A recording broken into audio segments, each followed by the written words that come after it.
The first time I ever remember helping out at the stand, I was just a little kid, couldn't even see over the counter unless my dad stacked up two splintery old wooden crates for me to stand on.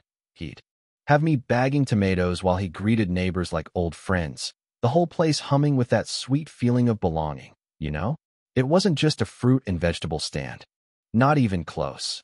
It was the pulse of our land, the beating artery between our fields and the town. People came for the peaches and corn, sure, but they stayed for my father's stories and the quiet. Promised that somewhere out here, something honest still existed. He built that stand with his own hands in '78.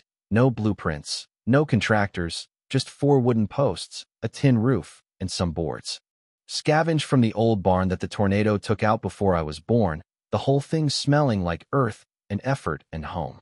When Dad passed, I promised my mother I'd keep it running, no matter how much easier life might be if I sold out to some supermarket chain, or leased the land off to a developer. No, that stand was our name, our story, our anchor in a world that wanted to drift away. And when Mom died, I moved back for good, brought my daughter Emma with me, and set out to raise her on the same dirt that raised me. There's a kind of stillness in this soil you can't fake. And I guess I always figured I'd do whatever it took to keep that alive. Now, folks always say you gotta let go of tradition, make way for progress, but that stand, it wasn't about rustic charm for. And it all started to change the day the new subdivision went up, a high-end development with a fancy name, Ridge Creek Preserve, slapped over what used to be endless rows of soybeans. Replaced with cul-de-sacs and gates that made it feel more like a country club than a place people actually lived. The HOA signs popped up, the rules got shinier, people started walking around with clipboards and practiced, tight smiles. At first, we barely interacted, their roads didn't cross mine, and truth be told, most of them seemed happy to stay inside, the way folks do when they move to. Woman steps out, heels on gravel, sunglasses, hair yanked back so tight, I thought her face might crack. She gave the place the once-over like she was searching for a crime scene. "You the owner?" she asked, not smiling, not offering a name, then pointed up at the painted sign, the one my dad carved by hand, and told me flat out, "You'll need to remove that. It violates the visual guidelines of the community." I just stared, feeling my jaw loosen, because ma'am, this stand was here when that land was all cows and cow pies. She didn't crack. "Regardless, we have standards. Not some corner lot inside their gates. We paid county taxes, not HOA dues." But her tone stuck with me, cold and surgical, like she truly believed she was the law. Brushed it off, until 2 days.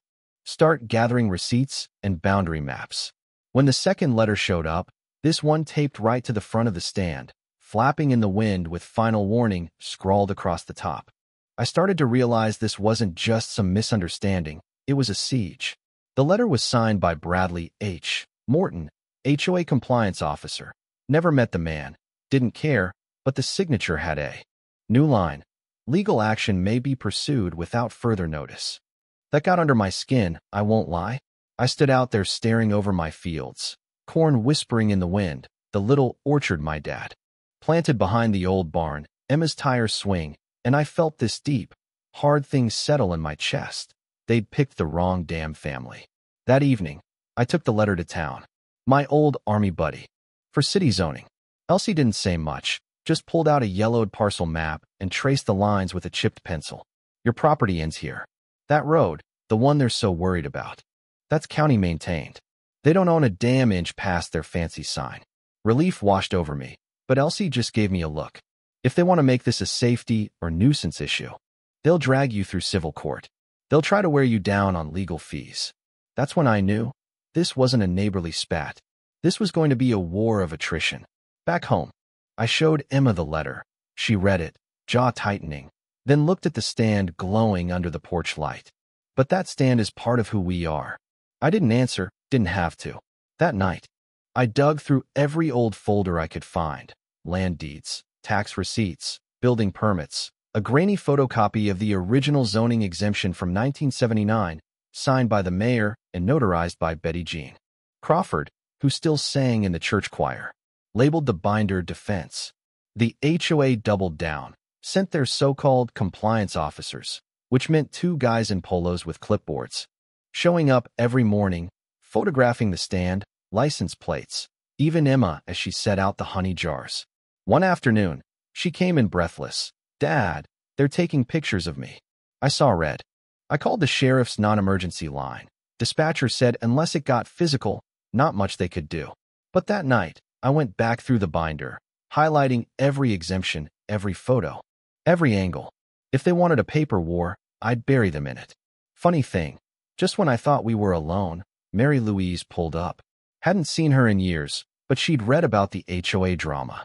She bought peaches, jam, even one of Emma's aprons, and before she left, took a photo for the paper. They'll want to see what they're trying to destroy. Word started to spread, and I held on to this. Small hope. Maybe if I showed the board all our documentation, they'd see reason. I left a message, got a call back from Marjorie Davenport, HOA president. "You have 10 minutes at the next board meeting, but this is a courtesy, not a negotiation." That night, I prepped like I was going to court. The meeting room at Ridge Creek looked like a country club lodge. Glass walls, stone facade. Art that probably cost more than my tractor. Marjorie sat in the middle, pearls gleaming, smile polite, but eyes predatory. I laid out the history, the permits, the county's own letter saying the stand was none of their business. No flicker of understanding, just icy determination. "Your documentation may reflect previous allowances," Marjorie sniffed, "but we're establishing a unified aesthetic." I tried to hold my ground, explained we weren't part of their HOA, didn't use their roads, didn't pay their dues. They argued my stand was within visual proximity. When a retired accountant in the back piped up, "I drive by that stand every Sunday. Reminds me of my grandfather's farm. I don't see the harm." Marjorie shot him down. "We are not discussing subjective feelings. We're discussing compliance." That's when it hit me. This wasn't about a sign, or a stand, or even rules. This was about control. 3 days later, the original sign, my father's sign, was gone.